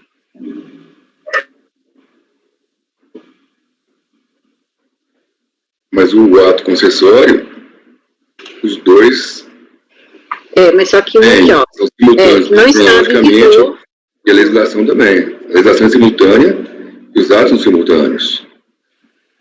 Cronologicamente falando. Mas eu entendo até que na contrarrazões aqui do contribuinte, Desculpa, eu achei que faz sentido. Não entendi Todas as operações foram feitas, um caso 95 e 98 e outro caso 98. Então vai ter uma coincidência cronológica também de operação e de legislação. Mas o que eu considero é essa diferença que o Dr. Luiz colocou, né? Se eu considero a época da expedição do ato concessório, que eu não havia essa obrigatoriedade, ou a época da realização da operação. E até uma coisa que o Dr. Luiz colocou que me chamou a atenção, que ele tem razão, que agora esqueci, que essa questão justamente de se considerar qual data, se o ato concessório ou não, e que no paradigma foram analisadas as operações de 95 a 98, e foram objeto de autuação somente as operações posteriores a 98. As operações de 98, pelo que eu deprendi da leitura dele. Então, será que não seria justamente em razão da aplicação desse comunicado, né? Então, isso também confunde um pouco com o mérito. Doutor Egli, acompanhou o doutor Rodrigo? Agora o Rodrigo Poças. Não, Rodrigo Mineiro, ele está pedindo a palavra antes. Só que exatamente esse é o ponto. As exportações, o ato concessório lançado no precedente, no paradigma de relatoria do Conselheiro Andrada, é isso, é um ato de 97, concessão pré-junho, na verdade, a concessão é maio e abril, se eu não me engano, e a exportação é posterior. É idêntico o fato, essa questão, eu não tenho a menor dúvida disso. O fato é idêntico. E a questão, doutora Vanessa, é exatamente essa apreciação que a gente tem que enfrentar no mérito. Exatamente esse é o ponto que a gente vai, em seguida, enfrentar, qual que é o entendimento que vai ser do colegiado com a nova composição, de qual regra que vale para fins de adimplemento do regime. Só essas considerações. Obrigado, doutor Rodrigo Mineiro, pelo esclarecimento. Eu voto com a divergência. Eu explico, ficou resumida, os páginas lá ficou bem resumido, mas explico essa parte aí. Então, o recurso foi conhecido por maioria de votos, vencidas as conselheiras Tatiana, Érica e Vanessa. Então, vamos ao mérito.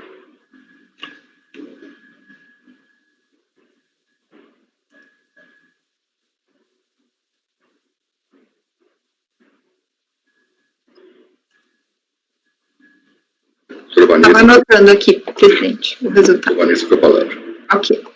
Então, no mérito, vou tentar resumir o voto, tá, presidente? Então, a controvérsia se dá em torno da restrição de titularidade do regime drawback suspensão, devendo ser decidido se o regime fica restrito exclusivamente ao estabelecimento cujo CNPJ encontra-se registrado no ato concessório ou, caso existentes, se ele também abrange os estabelecimentos matrizes e filiais da pessoa jurídica em sua totalidade. Então, aqui eu passo a discorrer um pouquinho sobre o regime especial de drawback, a legislação, etc.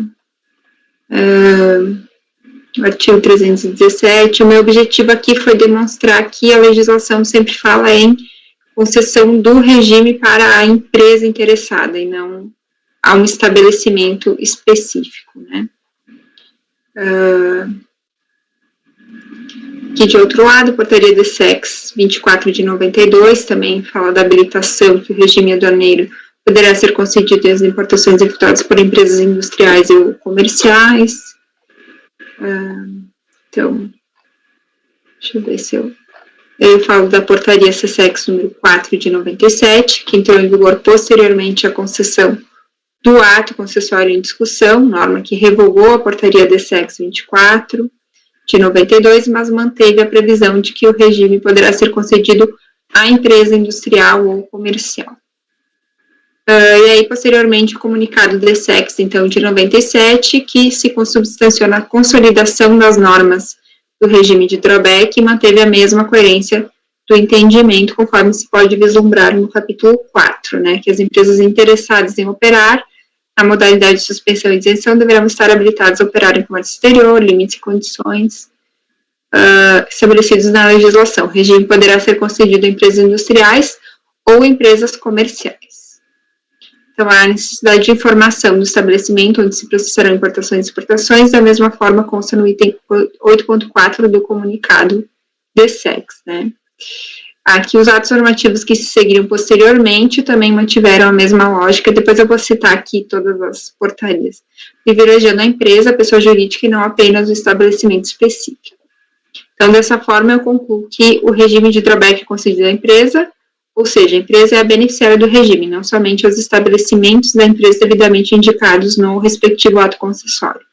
A beneficiária do regime é a empresa, o que significa que, em ocorrendo exportação através de estabelecimento da beneficiária cujo CNPJ é informado no registro de exportação por diferente daquele constante no respectivo ato concessório, matriz e filial, não se caracteriza como exportação efetuada por beneficiário diverso ao do ato concessório, não cabendo assim a infração imputada.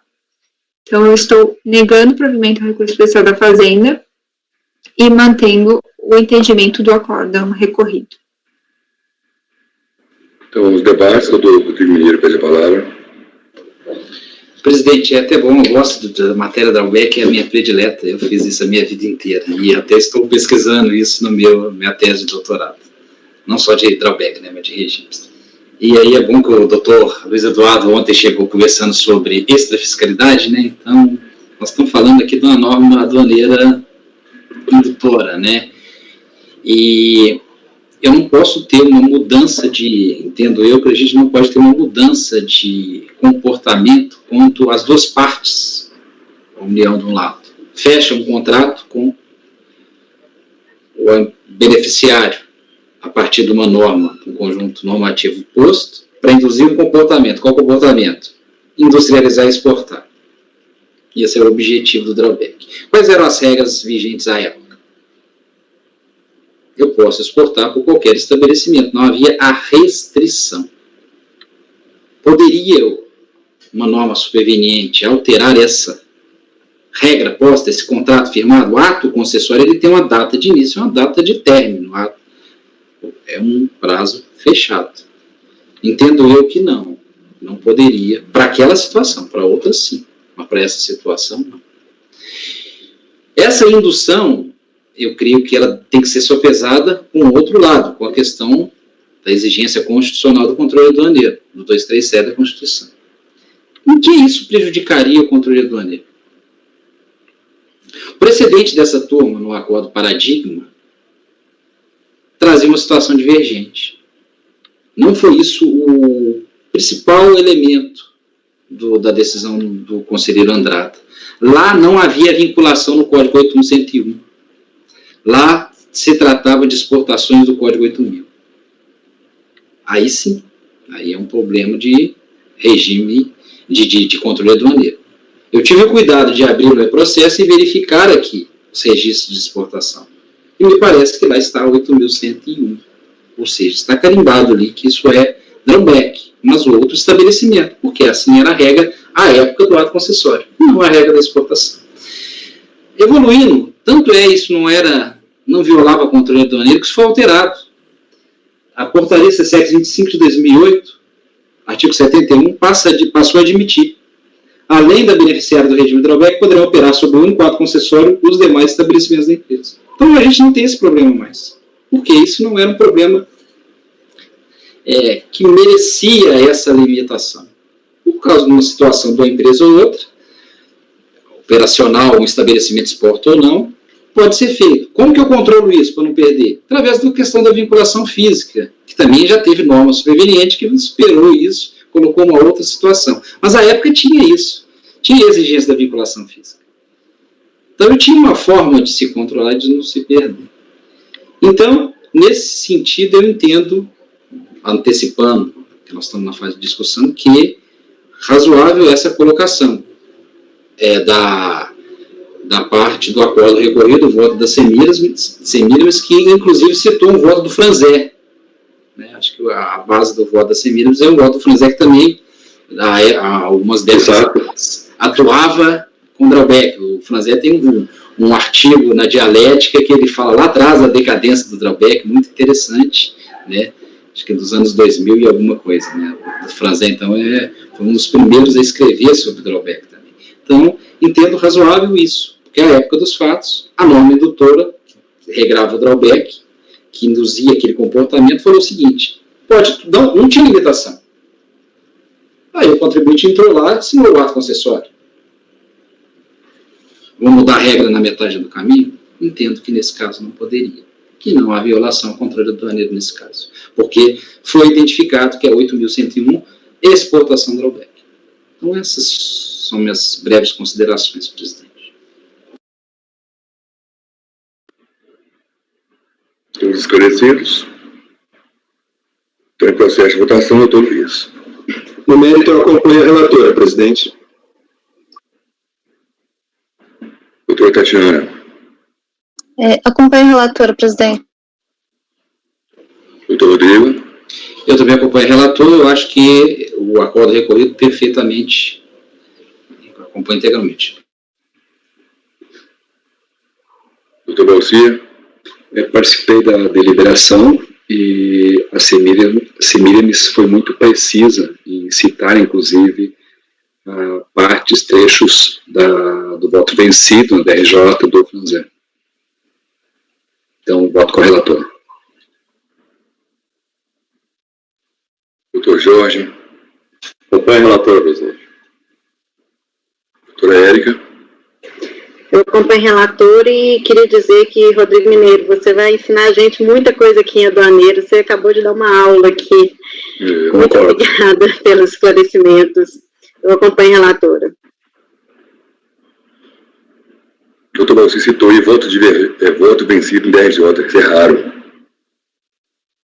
Não é então, muito... o relator, o auditor fiscal, à época, julgador da DRJ, tinha uma convicção muito forte para ele fazer isso. Exatamente, por isso que é raro a gente ver. Voto também com a relatora. Por unanimidade de votos, negou-se o provimento do recurso especial da Fazenda. Mudando aqui um pouco o que seria, vamos continuar na tarde. Perdão, presidente. Está faltando designar o redator do voto vencedor para fins de conhecimento. Para fins de conhecimento, o doutor Luiz Eduardo. Eu não devia ter perguntado, mas é assim mesmo. Sempre quem pergunta, né? Até, doutor Rodrigo Mineiro, que no meu voto eu procurei explicitar justamente essa questão dessa indução, né, de como não se poderia mudar essa regra quando já concedido o ato concessório, fica meio redundante, mas é isso. Se tiver sugestões de complementação para o voto, eu aceito, assim. Agradecer. O voto tá bom também. A sugestão seria comprar o livro dele. Eu já tenho. Esse não está no livro, não. Eu procurei o livro dele e não tem. Isso vai sair no artigo do livro que o Trevisan está organizando. Era para 30 do 4, então eu estava correndo, mas o Trevisan falou que só vai sair, 30 do 6, só vai sair no final do ano, alguma coisa assim. Isso, então tá. É o livro dele da Católica, né? O Trevisan foi, quem não sabe, o Trevisan foi admitido como professor de mestrado, doutorado, se não me engano, aqui da Católica, em Brasília. Online, à distância, né? Eu quero ver ele toda semana. Esse ano online, mas... Parabéns, vou cumprimentar. Trevisan, você vai estar de volta, então, por enquanto.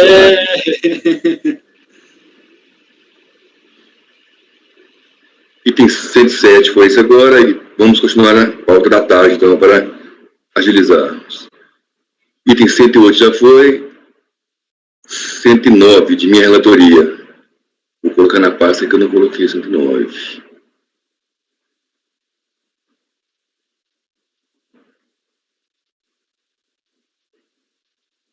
Vou colocar isso aí.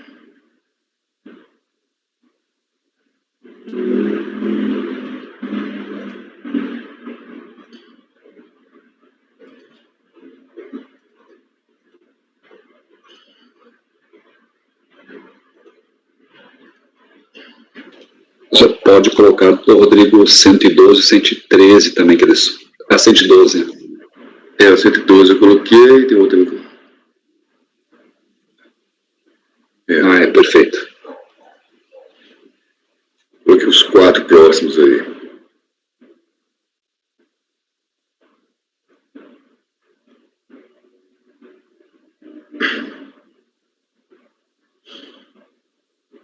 Relatório. Trata-se de recursos especiais interpostos pela Fazenda e pelo sujeito passivo. Esse é o 109, isso. Contra a decisão tomada no acordo número 31.02.01.557. Transcreva a emenda.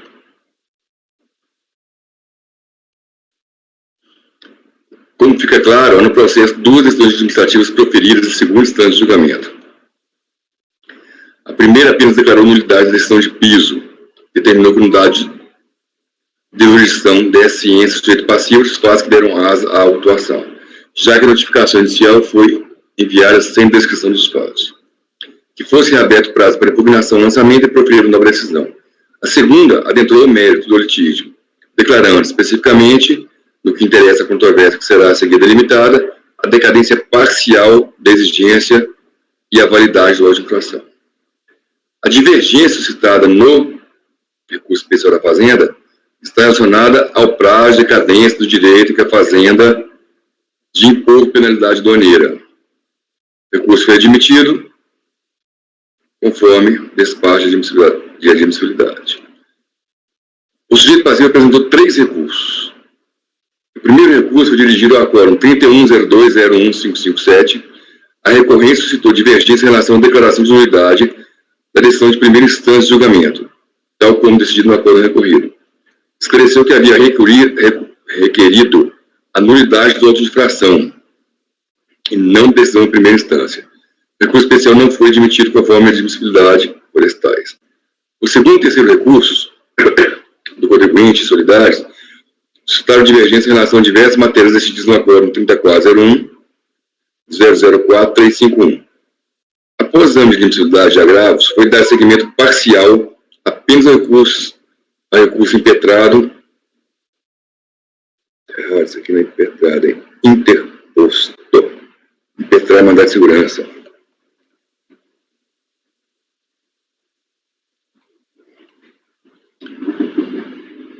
Depois eu acerto. Recurso especial impetrado pelo contribuinte em relação às matérias. É interposto aí. 1. Nulidade do auto de infração por validade da notificação feita. 2. Fluência interrupta do prazo decadencial contada a data do fato gerador até a última ciência do auto de infração. Contra razões da Fazenda, pede que seja negado o provimento do recurso. Voto. Preenchidos os requisitos de admissibilidade, que ninguém questionou, conheço dos recursos. Recurso especial da Fazenda. Esse da Fazenda, vou tentar resumir aqui, peraí.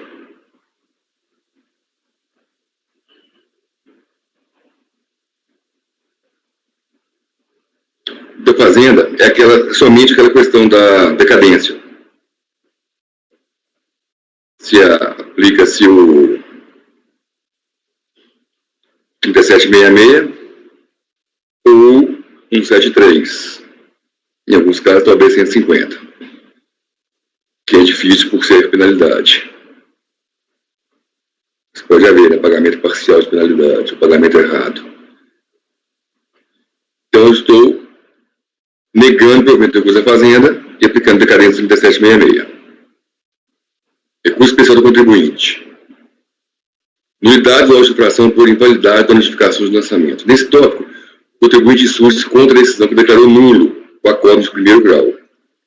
em lugar de, como pretendia, declarar nulo o próprio auto de infração, que sempre, conforme seu entendimento, padecia de vício material insanável por não ter sido remetido ao autuado a descrição dos fatos, com consequência cerceamento do direito de defesa. Antes de mais nada, impede esclarecer que a ocorrência de preterição de direito não remete por si só a nenhuma conclusão a respeito da natureza do vício que se trata, se material ou formal. Com efeito, o prejuízo à defesa e a consequência do vício, e não o vício em si, tanto o vício material quanto o vício formal podem afetar as condições necessárias ao pleno exercício de defesa, tanto a ausência de descrição dos fatos, quanto sua descrição imprecisa ou insuficiente podem prejudicar a compreensão dos eventos que motivaram a exigência consignada nos autos. Salvo o melhor juízo, tratar-se-ia, no primeiro caso, de vício formal, e o segundo de vício material. Ou seja, pouca diferença faria o título sobre o qual fossem identificados os vícios, pois, no final, traria a mesma repercussão, a pretensão ao direito de defesa. Outro assim, me parece que se desvicia do próprio debate acerca da natureza do suposto vício identificado, se formal ou material. No caso concreto, como pretendo deixar claro a seguir, não há que se falar em vício na constituição da exigência, mas em lapso procedimental e ou processual. Transcrevo o artigo 142 do CTN e o artigo 10 do Decreto 7235. A IN 94/97, vigente à época dos fatos, não destoava as disposições legais acima. Dispunha que, também, não vou ler exatamente igual às nossas leis, e o Decreto 7235, que tem força de lei. De todos os dispositivos legais supratranscritos, sobressai em controvérsia a obrigação cometida à autoridade administrativa de determinar a matéria tributável, de acordo com o artigo 142, e instruir o auto com a descrição do fato, artigo 10 do Decreto 7235 e artigo 5º da IN da Receita, IN 94. Pois bem, a primeira questão se apresenta se o requisito legal instituído por lei reproduzido no ato infralegal ditado da Secretaria da Receita foi observado pelo auditor fiscal da Receita Federal responsável pelo procedimento. Procurando facilitar a compreensão de qual seja o requisito legal em escrutínio, tomou-se o cuidado de grifar no texto normativo o vernáculo que indica a obrigação especificada pelo legislador como condição de validade do ato praticado pela autoridade administrativa. A leitura das disposições legais supra, tanto o caput do artigo 10 do Decreto 7235, quanto o caput do artigo 5 da IN 94, permite identificar com clareza a condição de que o auto contenha os elementos relacionados aos incisos de cada um desses artigos. O artigo 142, por sua vez, refere à obrigação cometida à autoridade administrativa de determinar a matéria tributável. Duas perguntas parecem ser inevitáveis. A primeira, o auto de infração continha os elementos listados nos incisos 1 a 6 do Decreto 7235, seu artigo 10, e 1 a 8 do artigo 5º da IN 94. Segunda, a autoridade fiscal determinou matéria tributária. Uma leitura, ainda que rasteira, das informações versadas nos autos é suficiente para que se responda com segurança a essas duas questões. De fato, não há controvérsia alguma a esse respeito. Desde o primeiro momento em que o contribuinte surgiu-se contra a não inclusão do relatório no relatório da auditoria entre os documentos que foram remetidos junto com a auditoração, ficou claro que o relatório existia e estava no processo.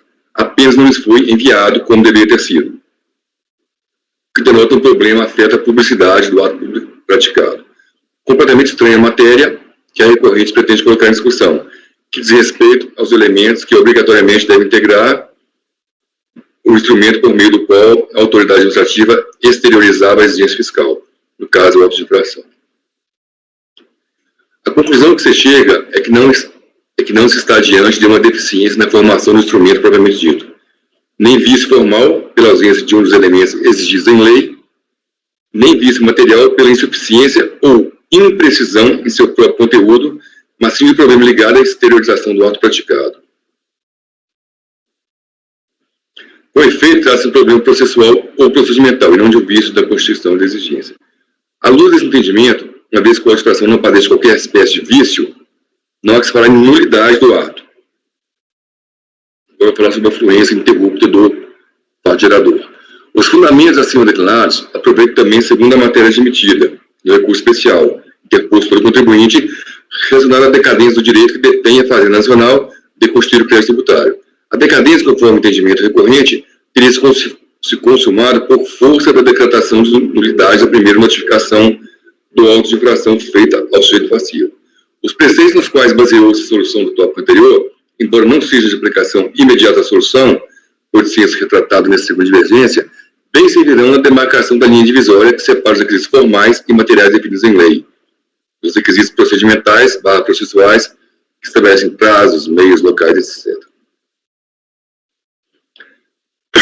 Como não é difícil perceber, no artigo 142 do CTN, assim como no artigo 10 da CREA 7235 e artigo 5º da IN 94/97, linhas acima analisadas não fazem menção à obrigação de dar ciência ao contribuinte do auto de infração, nem aos prazos, meios, locais onde o procedimento deve ser realizado.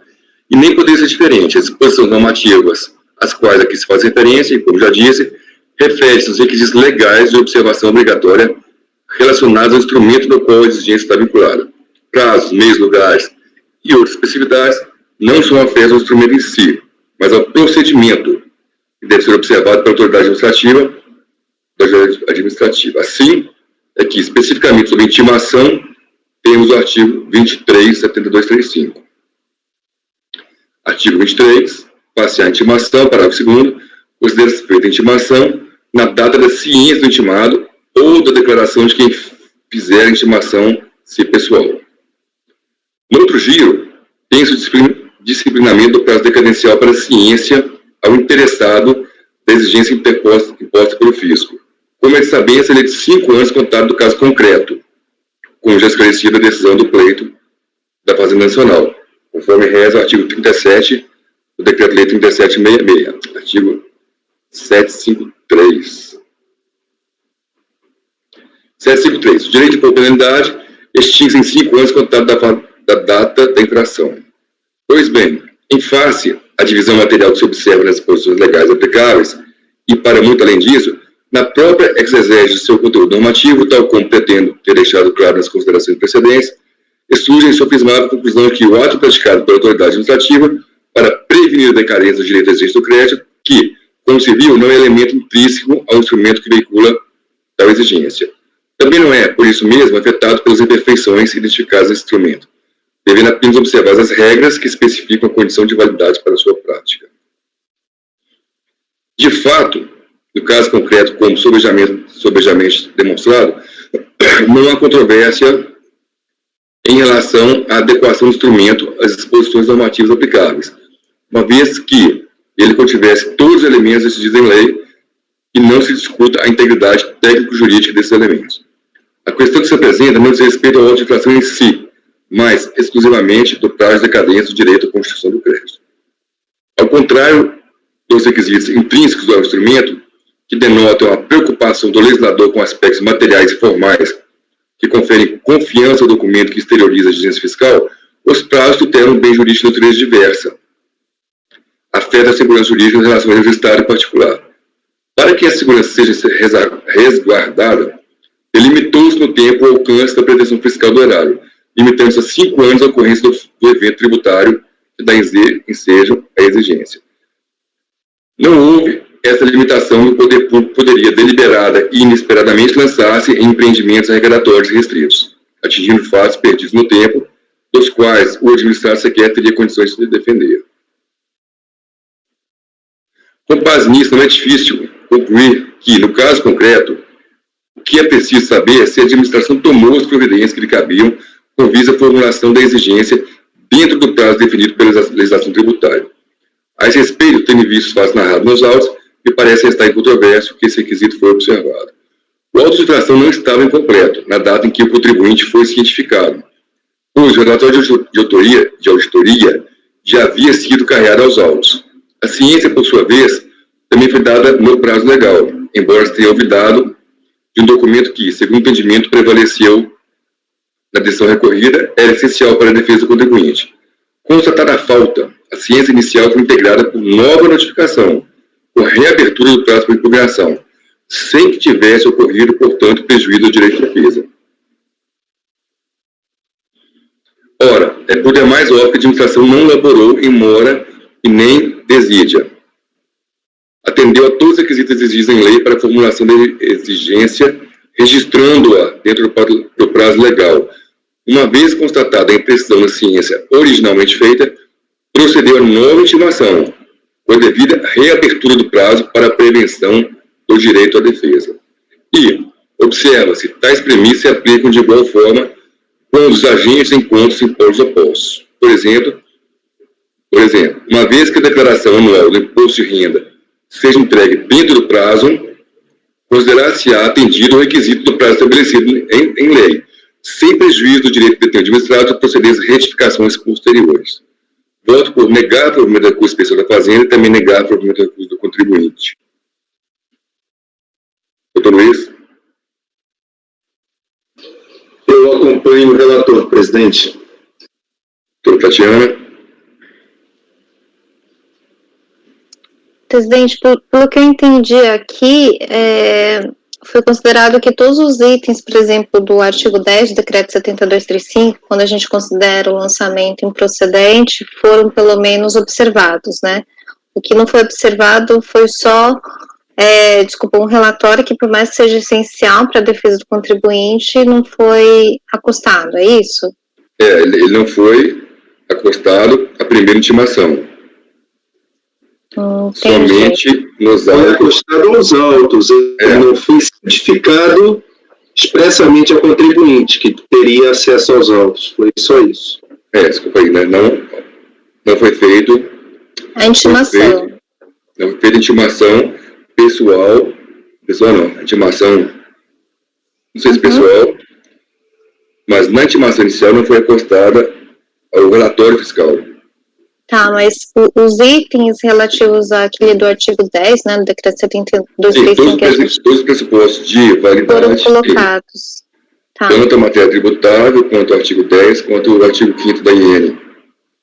Que o artigo 5º reflete o artigo 10, né? Porque se tivesse alguma falha nesses itens, realmente, pelo menos no meu entendimento, a gente teria que considerar o lançamento improcedente, né? Não ir pelo artigo 59, é claro que fala de nulidade, mas pela improcedência do lançamento. Não, entendi. Eu acompanho o relator, presidente. Doutor Rodrigo Mineiro. Com o relator. Doutor Valcir. Com o relator. Doutor Jorge. Com o relator. Doutora Érica. Com o relator. Doutora Vanessa. Eu acompanho o relator também, até nessa parte do recurso especial do contribuinte, foi consignado que, embora na ciência inicial não tivesse esse relatório fiscal, ela foi integrada por nova notificação, ciência, abertura de para impugnação, então me parece que está bem suprida essa questão. Então, eu acompanho o relator, presidente. Acabou que dessa vez nós votamos diferente. Normalmente eu gosto de votar em separados os recursos. E pela pressa que acabamos outro junto, o que não prejudica. Mas deu para entender. Então, por unanimidade de votos, negou-se o provimento do recurso especial da Fazenda e também negou-se o provimento do recurso especial do contribuinte. Item 110, doutor Luiz Eduardo, já foi. Item 111, já foi. Item 112. E sem embargos da Air France.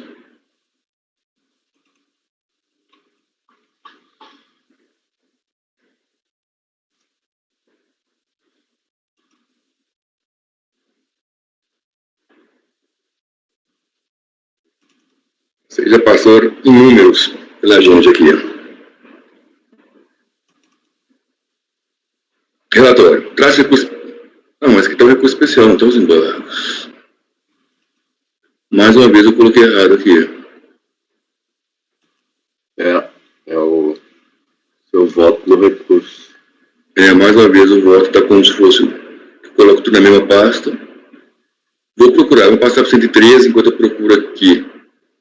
103, embargante, titular da unidade da Receita Federal, interessado de estar e Fazenda. Doutora Vanessa.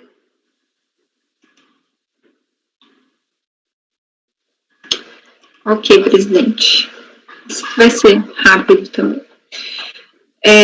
Aqui, então, são embargos de declaração postos pelo titular da Receita Federal de Campinas, né, contra o Acórdão 9303010816. Decisão embargada recebeu a seguinte ementa.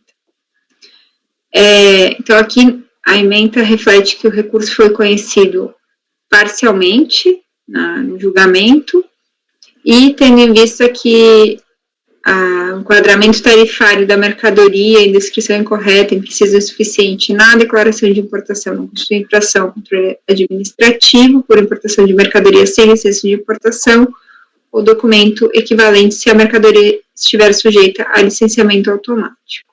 Aqui a gente afastou uma das multas.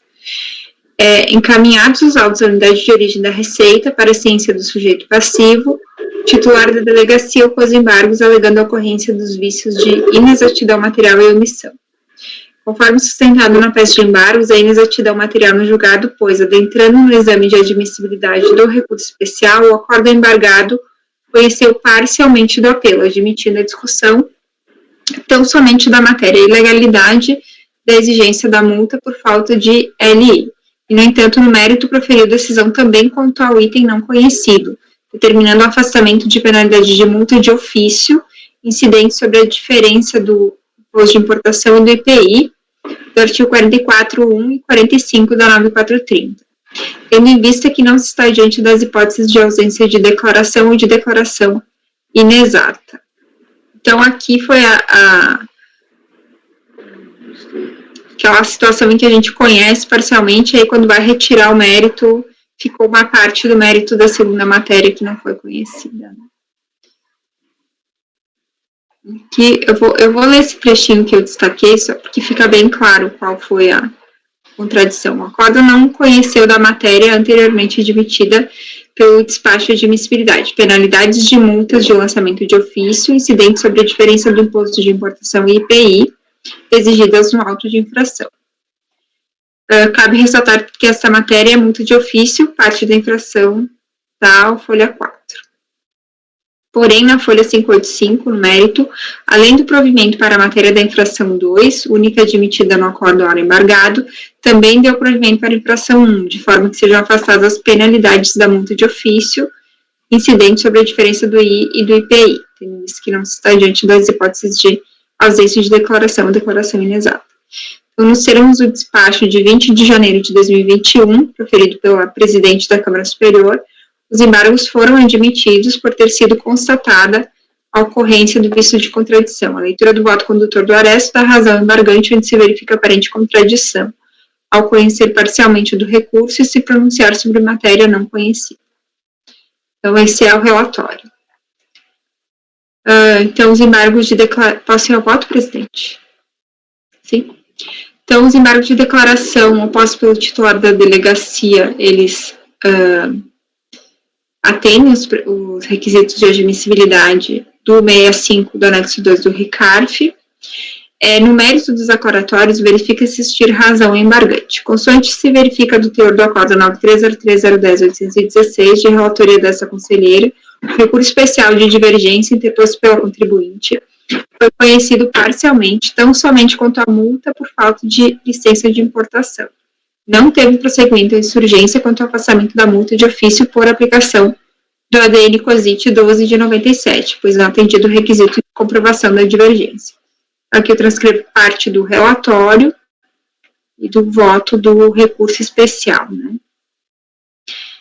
Inclusive aqui ressaltando que foi conhecido apenas parcialmente com relação à multa da licença de importação, sobre a qual se passa a analisar o mérito. Aí eu trouxe todo o mérito, no entanto, no final sobrou um parágrafo que diz assim, por conseguinte, devem ser afastadas também as penalidades de multa de ofício, incidentes sobre as diferenças do I e do IPI. Então, essa parte aqui ficou remanescente. Provavelmente foi uma falha na hora de tirar o mérito da parte não conhecida. Então, diante da constatação da contradição existente na decisão por analisar o mérito de matéria não conhecida, é imperioso esclarecer que, não tendo sido conhecida a matéria da multa de ofício, não há que se falar na exclusão da referida penalidade do auto de infração.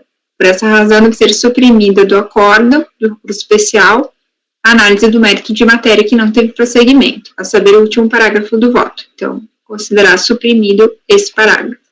Prevalece, portanto, o resultado correto do julgamento. Conhecer parcialmente do recurso especial de divergência, apenas quanto à multa por falta de licença de importação, e no mérito, dar provimento ao recurso especial do contribuinte para afastar a aplicação da multa por falta de licença de importação, tendo em vista que os dois códigos de classificação fiscal estavam sujeitos ao licenciamento automático. Então, eu estou acolhendo os embargos de declaração para sanar a contradição, esclarecendo-se que o provimento do recurso especial do contribuinte foi para afastar a aplicação da multa por falta de LI, estando mantida a exigência da multa de ofício. Esse é o voto, presidente. Não sei se ficou claro. Obrigado, doutora Vanessa. Eu travou completamente aqui. Alô? Tá me ouvindo? Estou ouvindo. Eu travou completamente o outro. Ah, o computador. A premissa aqui tá bom. Doutor Luiz. Presidente, está sendo esclarecido que o provimento alcança apenas a matéria conhecida. Eu acompanho totalmente a relatora em acolher e prover os embargos, sanando esse vício. Me parece, inclusive, que não dá efeito infringente, porque a decisão está adequadamente registrada na ata, né? Isso, exatamente, doutor Luiz. Perfeito. Acompanhe. Doutora Tatiana. Presidente, somente atentando que eu estou um pouco preocupada com a Patrícia do apoio à sessão, mas eu acompanho a relatora. Capaz de a gente dar um intervalo. Doutor Rodrigo Mineiro. Correlatora. Doutor Balcir. Correlatora. Doutor Jorge. Correlatora. Doutora Érica. Correlatora. Também voto com a relatora. Então, por unanimidade de votos, os embargos foram acolhidos para sanar a contradição aumentada, a contradição apontada. Não precisa colocar o resto aqui. Esclarecendo que o provimento, sem efeitos infringentes, esclarecendo que o provimento do recurso especial do contribuinte foi para afastar a aplicação da multa por licença de importação, estando mantida a multa de ofício. Então, esse é o resultado. Vamos encerrar a gravação.